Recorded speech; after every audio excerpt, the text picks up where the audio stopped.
Happy Sunday. I'm Jamie Green, the Solar Queen, and I am coming live this Sunday evening to just talk about solar and what's happening with the solar industry here in California.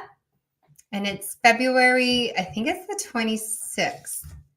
Yeah, it's February 26th. I'm just double checking.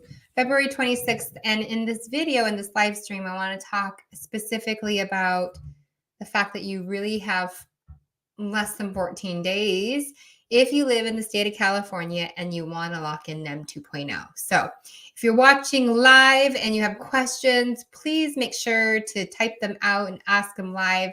I'm happy to answer them live. If you're watching this on YouTube and you want to set up a time to meet with me about solar for your home, or on Facebook, Twitter, LinkedIn, you can go to my website, actually, jamiegreenthesolarqueen.com, and you can go there and you can fill out the form and set up a consultation with me. And the reason why that's so important is because we have about 14 days to sign all the agreements, sign the interconnection application, and try and get you submitted into the utility portal to get you interconnected, your interconnection application accepted inside of your utility company's portal to lock in NEM 2.0. So it's kind of important if you've been thinking about it and you want to avoid having to get a battery right now. You still can get a battery. It's still a good thing. But for the way that NEM 2.0 works, you're kind of using the utility company as your big backup battery. So it's important that you get a consultation and make the decision. You're like, we got less than 2 weeks, really. And some installers are just saying, nope, no more. We're not doing any more. Because what needs to happen after, the first thing is to understand how much energy you are using. And then we need to size the system to generate the power that you historically used. And then also build in either a buffer if you don't get a battery, or maybe you're planning on an EV and you want enough energy for EV. We want to make sure we can fit all the solar panels on your roof, and then have the site survey done after you've signed the solar agreement. Secure your financing, whether you're paying cash or financing with a lender. Things like that. All of these things need to be in place and then submitted to most of my installers in California. I work with three big ones. I have access to five actually, but I stick to 3 of them because they've just come through for me. So, and my homeowners, they're kind of basically the cutoff date is March 15th. Some other ones might say now, or like the end of February. And if that's the case, then that's the case. But for mine, they are saying March 15th, no worries. We can get the site survey completed and the engineered drawings with the electrical line drawing completed and ready to go. So that's why I put the title T minus 14 days, because that's really where we're at. So a lot of you guys on YouTube, thank you so much for watching on YouTube and subscribing to the channel and giving videos thumbs up and live streams a thumbs up and everything.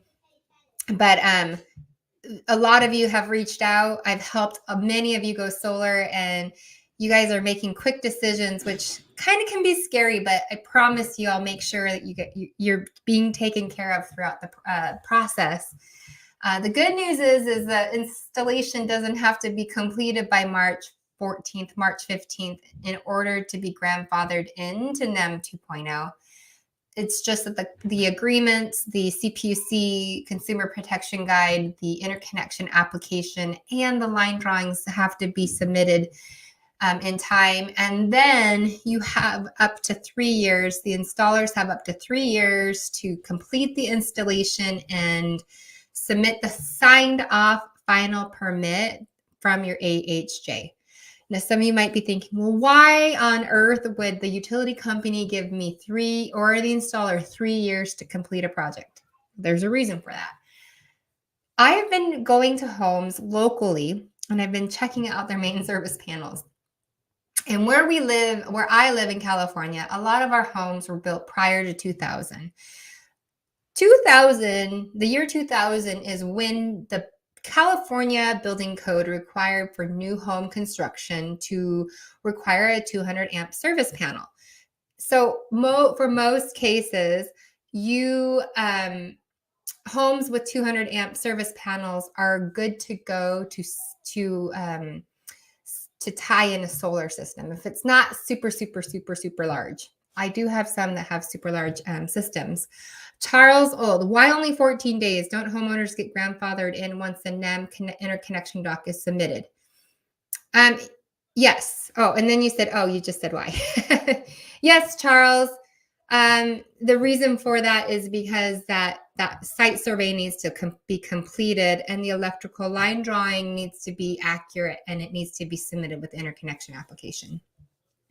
And here's the kind of a really important thing to know even about that as a homeowner. If you're a solar consultant watching the video or this live stream, it's important that line drawing doesn't get deviated from. So system size needs to be the same. Everything needs to be accurate. We can't have the homeowner can't come and say, oh, I've changed my mind. I actually want to make the system bigger. I want it to make it smaller. It will be rejected then because you'll miss the cutoff. It can't be, from what my understanding is it cannot be revised after it's been submitted for interconnection.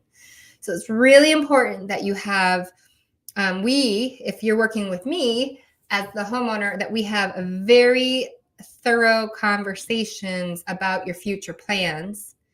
As NEM 2.0 stands, you can only increase your solar production by you can only go up to 200% offset. In other words, if you use 10,000 kilowatt hours historically, and you want to size a system to generate 20,000 kilowatt hours, that's the most you can go under NEM 2.0. And there has to be justification for why you're sizing that system. And why some people are sizing it that way is they're getting electric vehicles.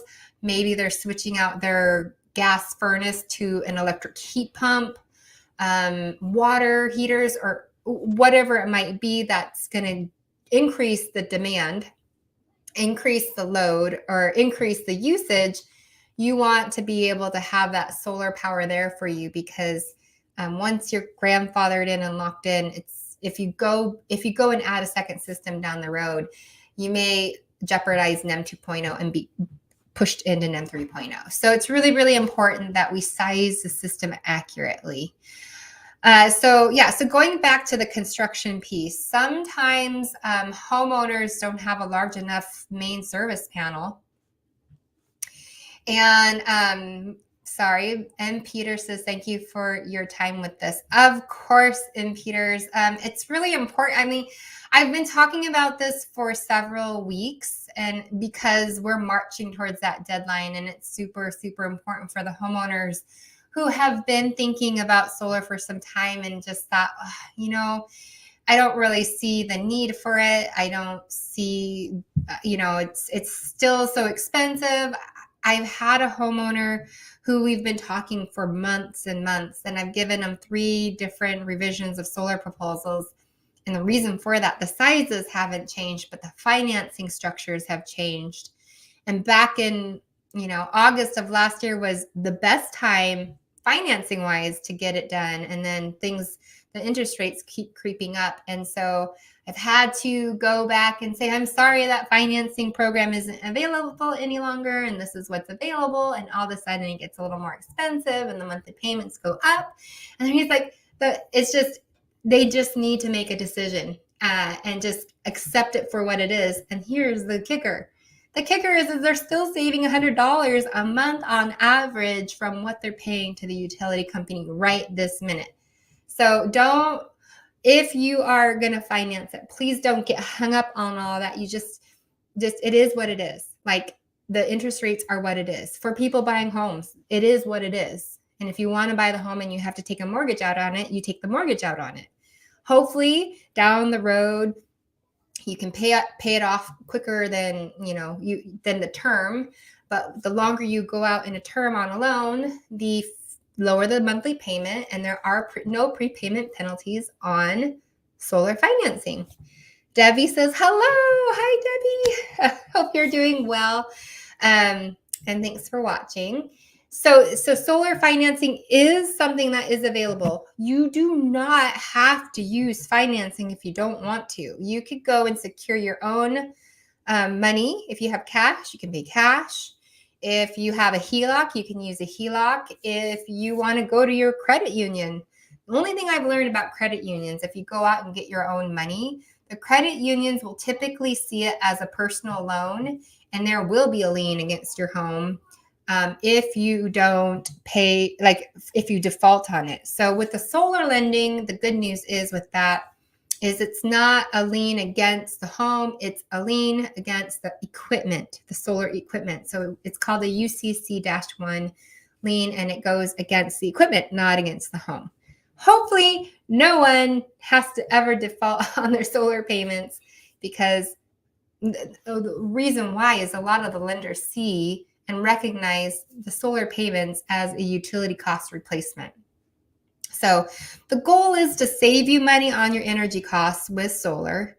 And if you need a new roof, if you need a main panel upgrade, if you're wanting a battery, those things are going to be in addition to the cost of solar. And if you roll it all into financing together, it's likely going to be that it might be a bill swap for some of you in California.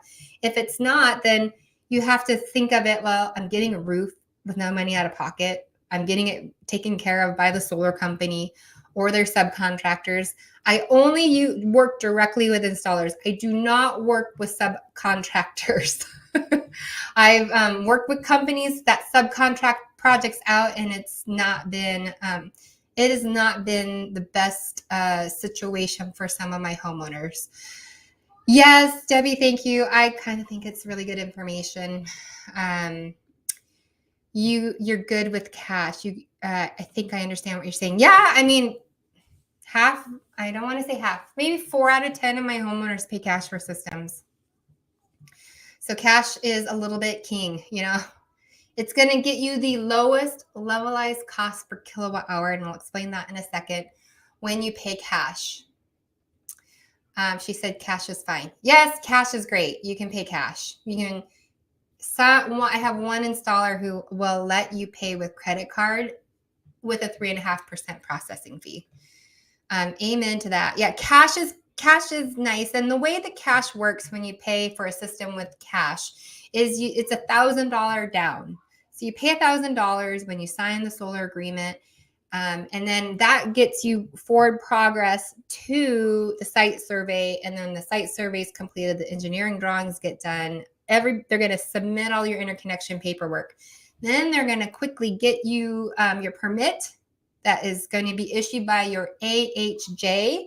Your AHJ is all AHJ means authorizing the authority that has jurisdiction over your city or county. So for instance, I live in Marin County, but I live in the city or town of Novato, and Novato has its own building department. I have my opinions about how they have been with anything construction related. The truth is since COVID, it has just been hard on smaller building departments. So the AHJ is the one that issues the building permits for things like a re-roof. If you need a roof, you have to get a roof permit. You have to have it completed and then inspected. If you have the need for a main panel upgrade, which means your service panel, the electrical service panel, needs to be upgraded for whatever reason. The house I went to today, there's no dead front on it, and so they have to have that dead front. Like that's an automatic upgrade. Like there's no way around it. There's no dead front on it. The wires are exposed. The good news is it's a 125 max bus bar, so they have enough room for the system size that they need.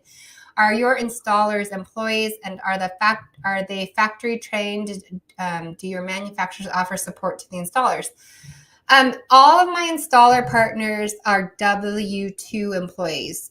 So I work as kind of like a authorized sales dealer for the installers. but all of their installers are W-2. There is one installer that I use that's based in Southern California. And in Northern California, they have subcontractor partnerships that they have personally vetted, and they work as if they're working for that installer. So the only other thing that may get subcontracted out in certain circumstances is electrical work or roofing. I do have an installer that does all three in-house, and that's the one I prefer to use, but they're the best in Northern California. And so if that's you, that's an option.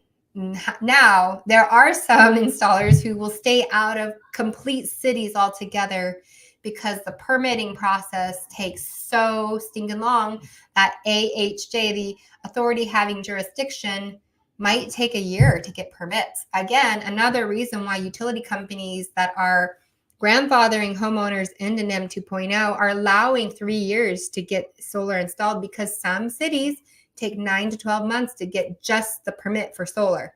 So if you can imagine, you start the process today, it takes 9 months. We're at the end of February. That means that you might not get the solar permit done, issued until November, and then construction can't begin until that permit's in hand. If you're working with legitimate solar company installers, because some will install without permit, and you don't necessarily want to work with installers that do that. You don't want people that are cutting corners and doing things without permits. I've heard of that happening. So beware of those type of companies that are working with you. Are they factory trained, and do your manufacturers offer support? Yeah, I mean, they're all going to be using tier 1 materials, so solar panels and inverters and batteries. And so yes, they have access to support if they need it. Specifically for batteries, like batteries they are newer technology. And sometimes they'll have to call the battery manufacturer for support if it's not commissioning properly. And that just means it's not working properly with the solar inverter and the panels and everything. And so they may call for support. I had a homeowner recently, they had gotten a Tesla Powerwall installed, and it wasn't working properly. And so the battery technicians had to call into Tesla, and Tesla walked them through and helped them to diagnose the situation, isolate it, and fix it. So there are occasions when some equipment may be finicky. Maybe the inverter is being finicky, and the solar installer the technicians have to call in and get support. It happens all the time. So yes, the installers are going to have access to support from the products that are installed on your house. So going back to this whole entire process and why it might take that 3 years to complete it, it might take that long to get permits. There are some installers that will stay completely out of places that take a long time. And where I live in Northern California, these are San Francisco, San Jose, and Oakland. So some of them will pull out of these areas right now because they know it's just going to be too lengthy. Some installers may be like, nope, we're not doing main panel upgrades. It takes PG&E or the utility company 12 to 18 months to upgrade the service line because it's underground and it requires trenching and all those things. So there are some things, and they can do that. They can say, you know what, I'm not taking on this project because we will have to wait 18 months at minimum to even get the solar installed. So Teodora, Solar Queen, is in the house. You're the best, Jamie. Thanks, Teodora. I know you're in Colorado, and I know you're an advocate for solar, so thank you so much for that. Teodora helps people with their finances and planning for the future. She is awesome too. So going back to the 3 years to complete everything, what that means is all those. So roofing, if you need a new roof, that is a separate permit of itself that needs to be signed off before solar can be installed. So solar has its own permit that needs to be, everything needs to be done per permits. I've had a homeowner fail an inspection because the placard was not revised with how the equipment was actually installed. So it's really important, these little tiny things can cause failed inspections, and all that has to happen with that is the placards need to be revised, the plan sets need to be revised to reflect what was actually installed. That is not uncommon, meaning the technicians, the installers get to the job site and some things might change the day of installation. And if that's the case, they have to go back, revise the drawings, maybe not the electrical, but just where equipment was placed. And then they have to revise that. So that could cause delays in the final inspection, which then can cause a delay in permission to operate or interconnection being granted. So I just, solar is wonderful. It saves so much money, but it's a construction job at the end of the day. And there are things that can pop up that we weren't anticipating. So I just want to give you kind of the realistic idea of how, or picture of how construction projects work. And if you've ever done a remodel or a job like building something, you know that there can be unforeseen delays or unplanned delays to a construction job. Solar saved my life. Yes, go solar 100%. Yeah, and solar is freedom. It truly, truly is. Like, we have solar and a battery, and we have an EV and everything. And one of the things that is really amazing when you do get solar and a battery is that you really become energy independent. So if you're really like kind of fed up with the utility company and you don't like them just getting to raise your rates whenever they want to, and you have no say in it, you can't object to it, you can't opt out of it because there's nowhere else for you to opt out. The only place you really can go is solar with a battery. You're going to have as much energy independence as you possibly can, and you'll save money. I know Californians will save loads of money for their solar. Again, roofing, things like that, that might be an added cost to the solar system, which so many people say, well, I want to know what my break-even point is going to be. Well, when it's just solar, your break-even with the tax credit. Oh, I'll talk about that in a second, because a lot of people are filing their taxes right now. And some people are making decisions based on their tax liability of whether or not they have the tax liability to be able to recoup the tax credit and then pay down their solar financing by month 18 after the system's installed. So I'll talk about that in a second. But going back to, the cost and the ROI, for most in California, it should, if you take the tax credit, pay down the loan. And if you pay the difference of what you're paying for solar right now and what you've been paying to the utility, and you pay down the loan, if you aggressively pay down your solar system, your ROI should be right around seven years, maybe a little bit less, maybe a little bit more.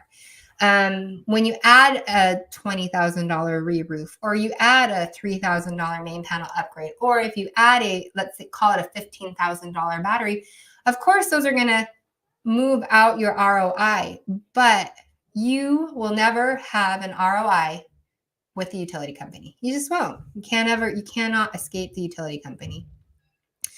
Theodora says, I don't have an electric bill. The summer produces enough to cover the winter, and Excel pays me at the end of their fiscal year what I didn't use. That is exactly what NEM 2.0 is. So in California, so in Colorado, they have net metering as well.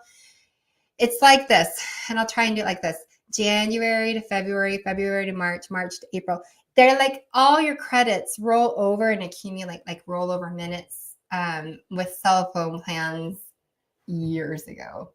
So you accumulate, and what you overproduce in the summertime, you spread out and you use in the wintertime, because the sun's starting to set. So our solar system's not going to be producing at the maximum ability. So we are now, I'll just log into I'll log into my Tesla app and see how much power is coming from the Powerwall and how much is coming from the grid. Okay, so let's see. It's in standby right now. So right now, okay, I have the settings set. I don't know if you can see this. Let's see if it makes it clear. It's been cloudy and it was raining earlier. So I have my battery set so that 50% of it is stored and used and readily available for a power outage. And then 50% of it is used to go back to the house. So right now, our home is using 3.3 kilowatts of 3.4 kilowatt hours per hour. And so we're getting it from the grid right now because we've already depleted my battery down to the 50% mark. I can adjust how much I want the battery to deploy to the house. On sunny days, it's never an issue. So net metering, like Theodora was saying, I don't have a bill. It's true, you don't have a bill because your solar equipment, your payments is replacing the need for. Oh my gosh, my daughter just came in. You want to say I'm live right now? You want to say hi to people? Yeah, you want to say hi? Say hi. This is Kira. She just came in to tell me that she hit 2 home runs. The boys started baseball and she was out there practicing with them, right? Well, Kian not out. Kian wasn't out there, just you and Nolan? Yeah. Okay. All right. Daddy. And Daddy. All right. Can you close the door on your way out, darling? Okay, be careful. Yeah. She's quite the artist. I am you. You are the artist. That's what happens when I go live. Sometimes the kids come in and say hello. Yeah, you pay only for gas if you have gas and electric, and then you eliminate your electricity bill, which is awesome. So with net metering 2.0, that's what we're doing essentially is we're allowing our excess energy to go into the grid. PG&E, SDGE, SCE sells it at retail rates, gives you a kilowatt hour credit to use later on in the day or in the year. So even though we're pulling from the grid right now, we have net metering credits that are stored. Think of it like a bank account. We deposited them in earlier this year, and we're now debiting back out of them. So our goal is to be at net zero or with a little bit of a credit, and we are at a little bit of a credit. Matt, or I want to assume your name is Matt, but I'm not going to. It could be Mike. It could be something else. But in Peters, you can probably refinance in 5 years when rates come back down. That's the interesting. Some solar loans will not let you refinance or reamortize. You could refinance with a home loan or a HELOC or something like that. Like if you were refinancing your house and you had equity and the rates are lower than your solar loan, you should refinance out of your mortgage and add in how much you have in your solar loan and then take the equity out, pay off the solar loan and wrap it into your home mortgage at a lower interest rate. My friends Danielle and Paul Obrantz, who have been huge fans of solar, I've helped them get solar, and they've shared with their entire client base about solar. I've talked with some of you that if you're watching this, I've talked with some of you, and some of you have gone solar. But that would be a situation if you're at a higher interest rate and in say 5 years, the rates do come down and you do have equity and you do want to do that, would be the perfect time to do that. So there's that. Yeah. And I don't know enough about reverse mortgages, but I know that's a thing for older people. I don't want to say older people. That's rude. People that have been in their houses long enough and they have a ton of equity and maybe they've retired and they need a little bit of cash flow.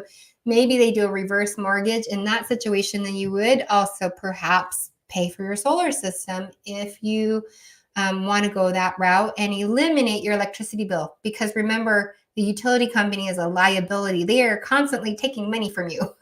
When you pay off your system, it is free energy, which is why a lot of people pay cash for their solar system if they have the means to do so.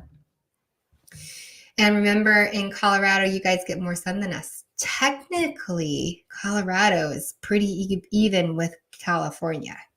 So Colorado has tons of community solar, tons of utility scale solar, and more people. The only thing is, maybe why people in Colorado don't get solar yet is your energy costs aren't as expensive as California.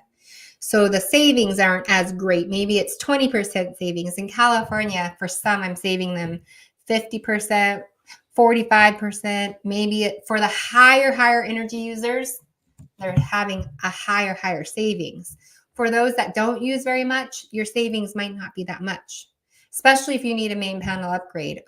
And a main panel upgrade, again, goes back to houses built prior to 2000 likely had a 100 amp service panel with a 100 amp max bus bar. And if you have that, you only typically will have about 20 amps of backfeed available for your solar system to tie into your home and to your electrical panel. And for some, if you need anything over 7-8 kilowatts of solar, that might not be enough backfeed for your solar system to tie safely into your home without causing any issues for the rest of your appliances and homes. The other thing is people are getting EVs. They're adding air conditioning. They're getting hot tubs. All these are like 40 and 50 amp breakers. There's just not enough power going through. There's not enough power and backfeed in that home to handle everything. So this forces main panel upgrades. It is what it is. So yeah.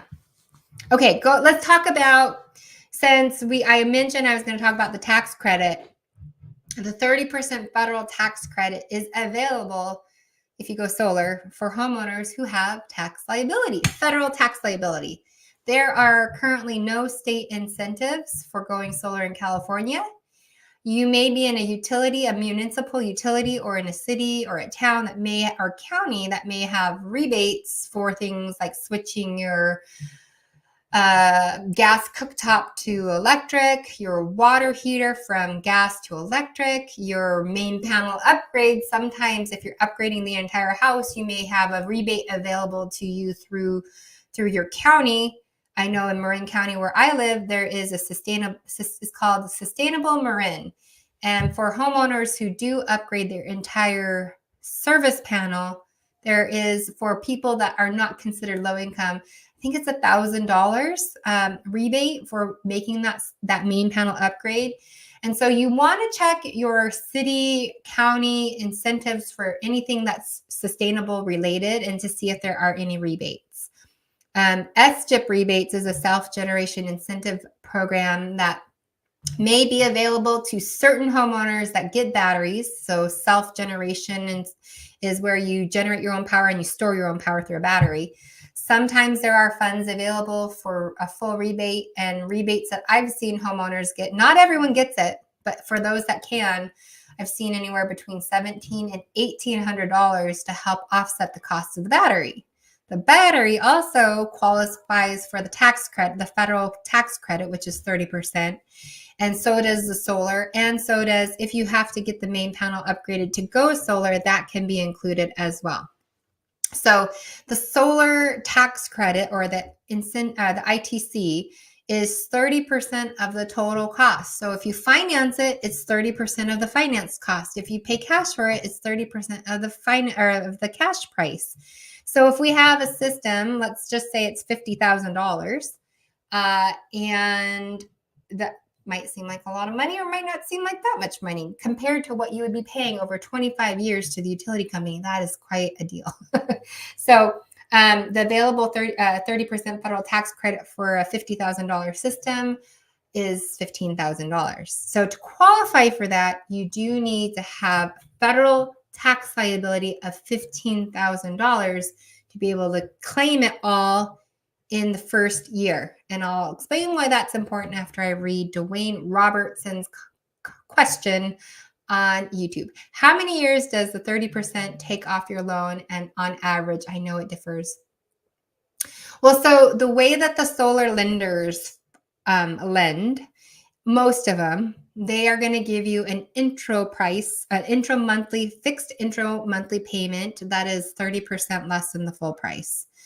So that just means it's 30% less than if you didn't take the tax credit and pay it down. And so if you don't qualify for the tax credit, or if you do and you keep the tax credit, because the IRS doesn't make you pay the solar lender, they don't care how you paid for it. You just qualified for it if you have the tax liability. So some people go, well, I'm going to just keep the tax credit and let the loan reamortize. And if they do, it reamortizes up that 30% gap, and your payments are then at the full price.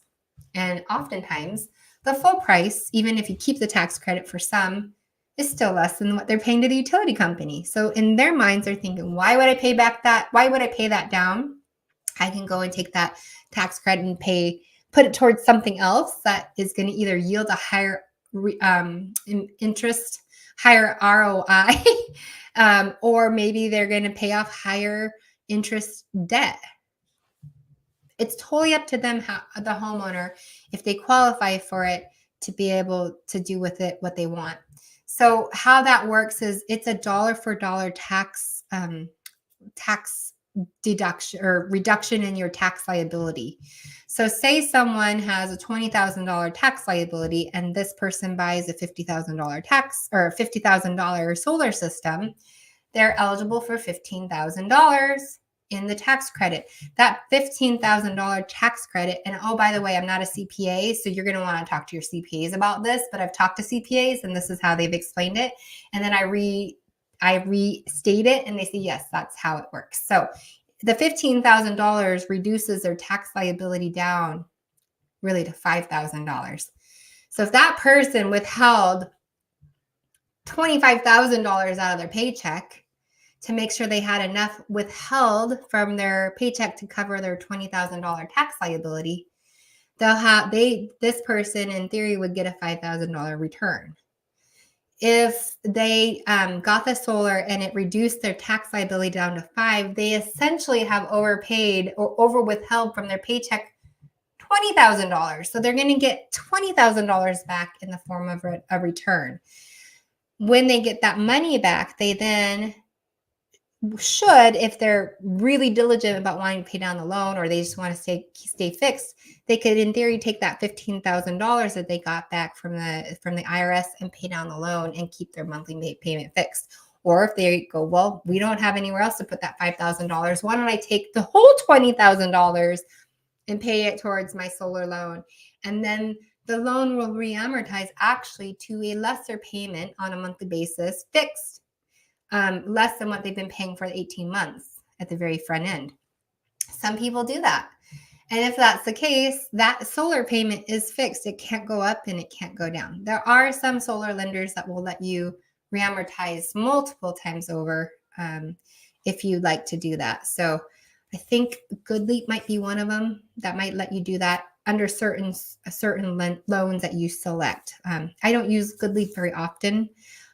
So I don't really know about the reamortization, but that used to be a thing, and I'll have to check and see if anybody's interested in that. You're going to just have to comment and let me know, or go to my website and schedule an appointment with me, and we'll discuss that scenario for you. But for the most part, it reamortizes one time, and that's at the 18-month mark.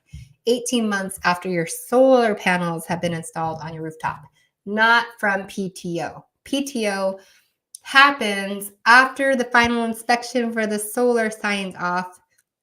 And the installer then takes that signed off permit and then submits it for interconnection approval with the utility company. And that's the key that gives it the utility company then grants that homeowner permission to operate, where then you can turn on the system and the system is generating power for you, and net metering begins, where you every day you deposit, kilowatt hours, and you debit from them when you need them. So I really hope that this has been helpful. I know it's a lot of information, but I try and simplify it so that it's easily digestible and understandable. And I can tell you, for all my YouTubers who watch, subscribers or people who watch my YouTube channel and set up appointments with me, or even if you're watching on Facebook, on Twitter, on LinkedIn, you guys, when you watch these, the conversation about the solar opens up, and it's because I know you've watched the videos, so you already have an understanding and basic knowledge of how solar works, and you're able to make that much faster decision to go solar. So some people are not choosing to go solar right now because they think technology is going to change, or batteries are going to come down in price, or equipment might get better. And I don't know. I don't have a magic ball when it comes to that. But what I do know is, for those who get solar now, you're not going to regret it. You're going to be grateful you made the decision, even if it's a faster decision than you typically make. I've got you. I'm going to be there for you throughout the journey and the process. But you're just going to have, if you're the kind of person that takes time to do a lot of research or takes a lot of time to make a decision, I'm going to urge you, do not wait on this. If you really want to get locked in and you don't want a battery, you have to do solar with NEM 2.0.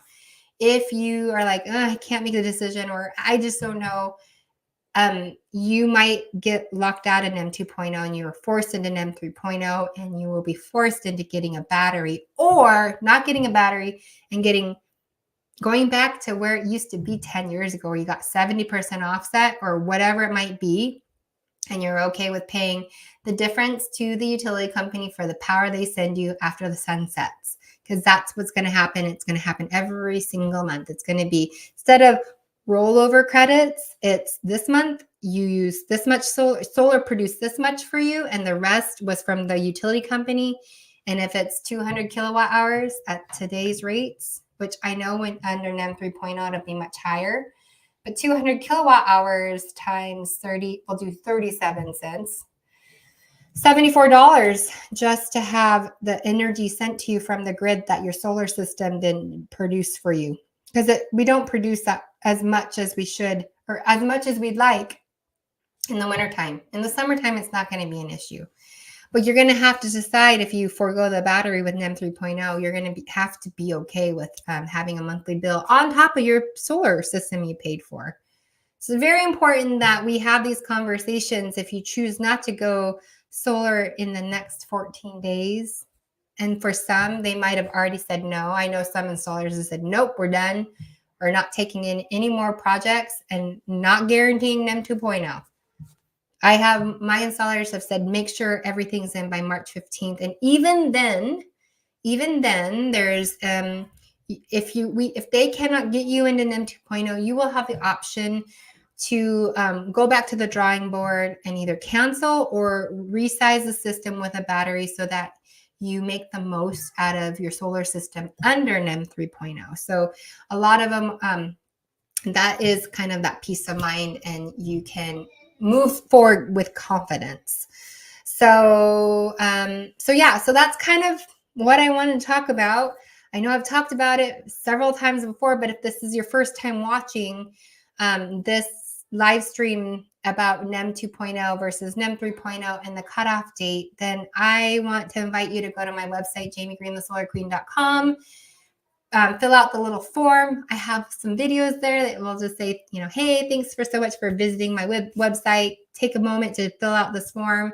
It'll help me prepare for our virtual consultation, either over the phone, over Zoom.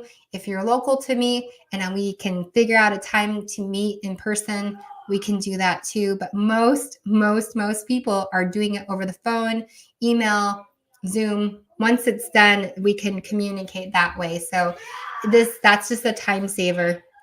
And it's been working well for so many of the homeowners I've helped this month get solar. And it'll continue to be that way for the next 2 weeks. And I'll still be here for you if you don't get in under NEM 2.0, because solar will still make sense under NEM 3.0. It's just that ROI that everyone's, asking about is just going to be a little bit longer. And again, it's still going to be a better ROI than staying with the utility company, because they raise their rates in California 8 to 15% every single year, and it compounds. And for those that have gas, you're seeing a huge increase in your gas bill because the state has been having to source it from other locations and transport it and bring it into California. It's, as much as you can switch gas as gas appliances, I don't know, die out. I was going to say crap out, but die out. Then you may consider, if you haven't gone solar yet, you may consider moving that over to electric. And if you're thinking that gas appliances is at its end, like the end of its life, and you're thinking of solar, then let me know so we can build that into your solar proposal so you can make that right decision. And even still, people save a lot of money on their monthly energy costs by even adding more solar in than they have historically used.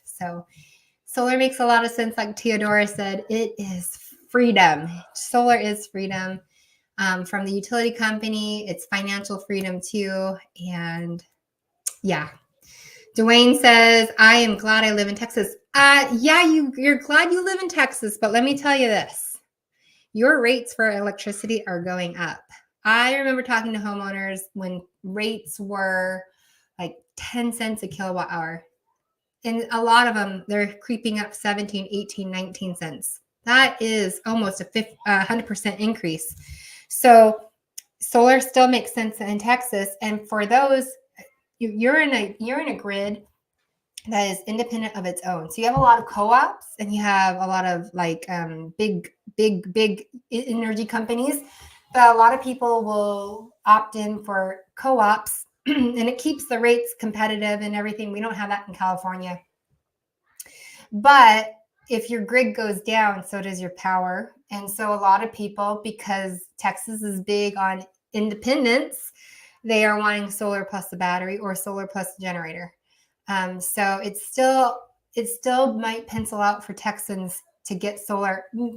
3 years ago, 2 years ago, when rates were really low, it was hard for it to pencil out, or where it's basically a bill swap, one for the other. But the biggest thing is energy independence. So yes, I'm glad you live in Texas because your cost of living is way less than California. But when I first went solar 4 years ago, our kilowatt hour rates were where you're at right now. So it's coming slowly but surely. Yes, you're right. 9.5% rate right now for 3 years. Yeah, increase probably every single year. And that compounds. It's not like it's just 9.5% and it compounds. And then people that live in the New England states, you guys just saw a bump too.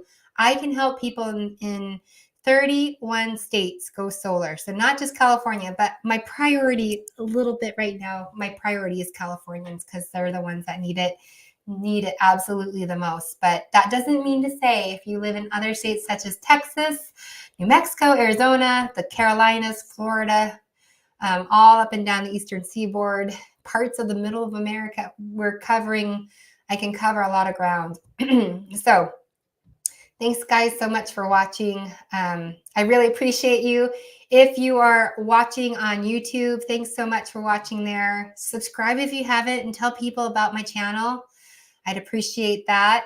And same with you guys on Facebook and I don't live stream on Instagram yet, but LinkedIn and Twitter, same thing. Make sure you reach out.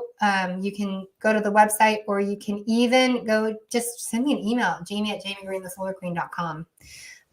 But the best is really to go to the website and fill out the online form. So that's that, guys. Take care. Have a great Sunday. Have a great rest of, or I guess the start of a new week. Stay warm if it's cold where you're at. It's been super cold. For the first time in years, California has seen a lot of snow, like a foot of snow in Calistoga and in Napa and Sonoma counties. They got a lot of snow. Mount Tam, where I live, they got dusting, and some of the hills around where I live got dusted with snow. It's crazy. But so stay warm, and thank you so much for watching, and we'll see you later. Bye.